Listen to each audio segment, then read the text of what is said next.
আর এক ফোনে বাংলায় একটা সন্দেশখালীতে দিকে আমাদের নজর রাখতে হচ্ছে, কারণ সন্দেশখালীতে একাধিক বাংলাদেশির হদিশ। অনুপ্রবেশের পর ভারতীয় পরিচয়পত্র তৈরি করেছে তারা, ভুয়ো পরিচয় দিয়ে ভারতীয় নথিও তৈরি করে, ভারতীয় নথিতেই সরকারি প্রকল্পের সুবিধাও আদায় করেছে। আমরা কথা বলবো, আমাদের সঙ্গে রয়েছেন আমাদের প্রতিনিধি জিয়াউল আলম। জিয়াউল, সন্দেশখালীতে কতজন বাংলাদেশির হদিশ পাওয়া গিয়েছে? দেখো, সন্দেশখালী একাধিক বাংলাদেশির হদিশ পাওয়া গেছে এবং অনুপ্রবেশের পর ভারতীয় পরিচয়পত্র তৈরি, ভুয়ো পরিচয়পত্র দিয়ে ভারতীয় নথি তৈরি, ভারতীয় নথিতেই সরকারি একাধিক প্রকল্পের সুবিধা নিচ্ছেন একাধিক বাংলাদেশি। অর্থাৎ এই যে সন্দেশখালীর বিভিন্ন এলাকা, মূলত 235 নম্বর বুথ এলাকায় কোড়াকাটি গ্রাম পঞ্চায়েতে এখানেই দেখা যাচ্ছে প্রচুর পরিমাণে বাংলাদেশি তারা অবৈধভাবে এসছেন, কেউ নদীপথে পার হয়েছেন, কেউ সীমান্তের কাঁটাতার পেরিয়ে এসছেন, এসে একেবারে বিভিন্ন বাংলা থেকে তারা তামিলনাড়ু বিভিন্ন জায়গায় সেখানে বসবাস। তার পরবর্তীকালে একেবারে এই সন্দেশখালী 235 নম্বর বুথ এলাকায় সেখানে পাকাপাকি বসবাস করছে। একেবারেই জিয়াউলের সঙ্গে থাকো, বিএলও কি বলছেন আমরা একবার শুনবো। আমি অলরেডি দুজনকে আইডেন্টিফাই করেছি। একজন এসে বিগত 500 বছর আগে, আর একজনের 2002 এর ডাটা নেই, কিন্তু তার আগে নাকি ছিল, এটা আমি শুনলাম। ফর্ম তো নির্বাচন কমিশনের নির্দেশ অনুযায়ী 2025 লিস্টে যাদের নাম আছে তাদের সবাইকে ডিস্ট্রিবিউট করতে হবে, সে অনুযায়ী সবাইকে ডিস্ট্রিবিউট করা হয়েছে। হ্যাঁ, কমিশনের নির্দেশ আমরা মেনে চলার চেষ্টা করব। আবারও চলে যাব, আমাদের সঙ্গে রয়েছেন আমাদের প্রতিনিধি জিয়াউল। জিয়াউল, এই যে যারা যে বাংলাদেশিরা বসবাস করছিল, এরা ভোটার কার্ড তৈরি করলো কিভাবে? একদম, দেখো, কেউ কাকাকে বাবা সাজালেন, কেউ শ্বশুরকে বাবা সাজালেন, কেউ অন্য আত্মীয়কে বাবা বা অন্যান্য পরিচয় দিয়ে তারা কিন্তু একের পর এক ভোটার কার্ডে নাম তুললেন। শুধু ভোটার কার্ডে নাম তুললেন না, তারা যে ওপার থেকে বাংলাদেশ থেকে এপারে এসেছেন সবটাই পক্ষান্তরে ক্যামেরার সামনে স্বীকার করেন যে তারা সেখান থেকে চোরাপথে এসেছেন এবং এখানে বিভিন্ন মানুষের নাম ভাঙিয়ে সেখান থেকে নাম তুলেছেন ভোটার আইডিতে এবং তারপরে একাধিক সরকারি সুযোগ সুবিধা সেখান থেকে নিয়েছেন। ফলে তারা এখানেই পাকাপাকি ভাবে বসবাস করছেন এবং তারা এখানেই রয়েছেন। ফলে তাদের যেটা দাবি যে সবটাই তারা কাকা, চাচা বা কাউয়ের নাম একটা ভোটার লিস্টের নাম বাবা ব্যবহার করে তারা কিন্তু এখানে তুলছে এবং তারা পক্ষান্তরে স্বীকারও করছেন। এরকম কিন্তু প্রায় প্রচুর বাংলাদেশি এই মুহূর্তে 273 নম্বর বুথে তারা কিন্তু বসবাস করছেন এবং তারা সব পক্ষান্তরে স্বীকারও করছেন যারা বাংলাদেশ থেকে এপারে এসছেন এবং অবৈধভাবে এসছেন, এটাও কিন্তু পক্ষান্তরে স্বীকার করছেন। একেবারে স্থানীয়রা কি বলছেন শুনবো একবার। অবশ্যই চিনি, বাংলাদেশে। এখানে ওই শাহজাহানের ছাত্র শাহ এখানে এসেছে, তারপরে এখানে ভোটার করেছে, ভোটার লিস্ট বানিয়েছে, খাদ্য সুরক্ষার কার্ড করেছে, লক্ষ্মীর ভান্ডার পায়, সবই কিছু পায়, রেশন পর্যন্ত পায় এখানে। ওরকম 5-6 বছর 3-4 জন আছে। আমরা তো আতঙ্কেই আছি, এরা চলে যাক, যেখান থেকে এসে সেখান থেকে চলে যাক। এখানে ওপারের থেকে পারি চলে এসেছে, মানে ওরা খাটাখাটনির জন্য এখানে বসবাস করে। এখানে ওদের আধার কার্ড আছে, আই কার্ড আছে, সরকারি সুবিধা, লক্ষ্মীর ভান্ডার পায়, খাদ্য সুরক্ষা পায়, ওই 4-5 ঘর আছে এখানে। আমাদের ভয় করে তো যাওয়ার জায়গা নেই, আমরা যাবো কোথায়? আমাদের বাসস্থান এখানে, আমরা এখানেই বসবাস করি, আমরা ছোটবেলা থেকে এখানে আছি। ওরা এসেছে, সরকারি সুযোগ সুবিধা সবকিছু করেছে, পার্টির দ্বারাই থেকে সবকিছু হয়েছে। আমরা চাইছি ওরা দেশের মানুষ দেশে ফিরে গেলে ভালো হয়। আর অনুপ্রবেশের অভিযোগ মানছেন এই বাংলাদেশিরাও। কেউ পড়শিকে বাবা সাজিয়ে নথি তৈরি করেছেন, কেউ আবার কাকাকে বাবা সাজিয়ে থাকছেন ভারতে, আর কেউ আবার বলছেন যে তিনি ভারতীয় স্বামী বাংলাদেশি, তিনি ভারতীয় এবং স্বামী বাংলাদেশি, আর কেউ ভারতীয় নথি ছাড়াই সরকারি প্রকল্পের আওতায়। আমার বাড়ি ছিল পারুল্লি, আমি এখান থেকে 10-15 বছর আগে আছি। আমার আধার কার্ড হয়ে গেছে, প্যান কার্ড হয়ে গেছে, খাদ্য সুরক্ষার কার্ড হয়ে গেছে।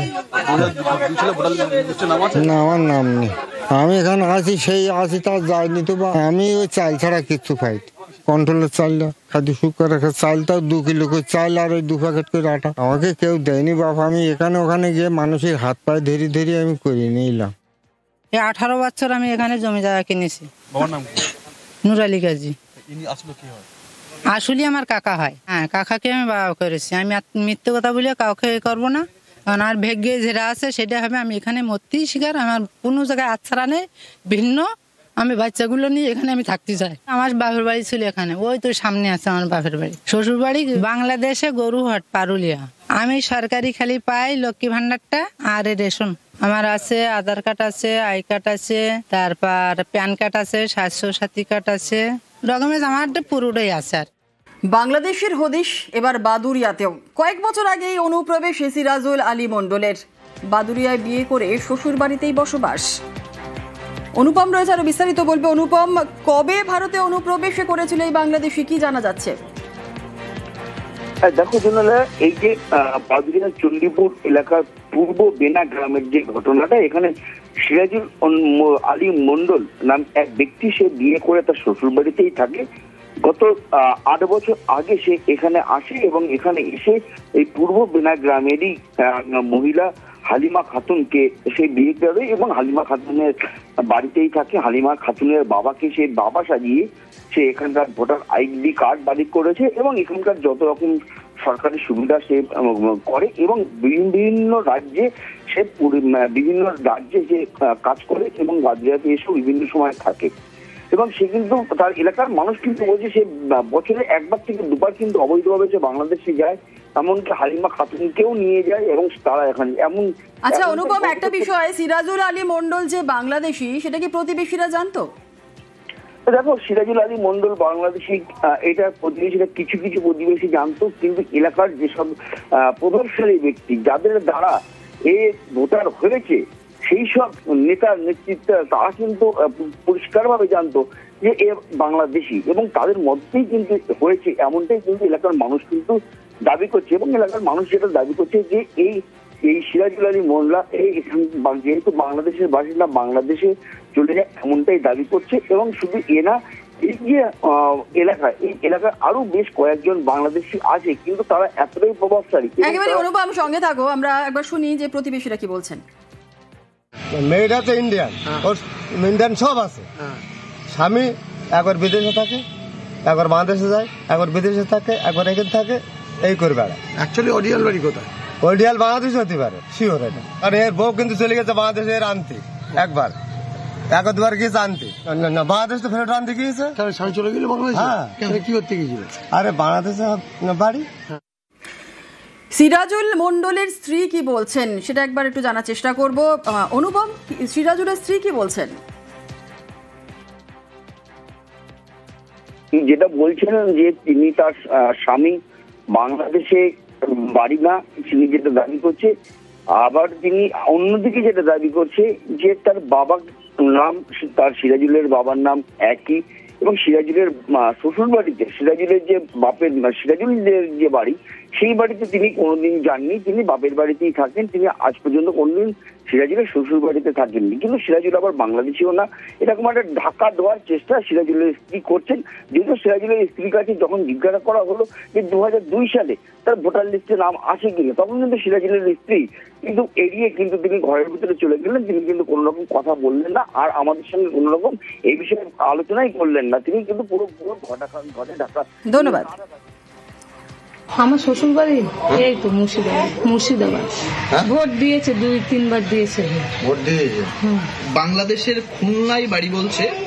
SM মিরাজুল ইসলাম আপনার স্বামী? না, তার ভোটার কার্ডও রয়েছে।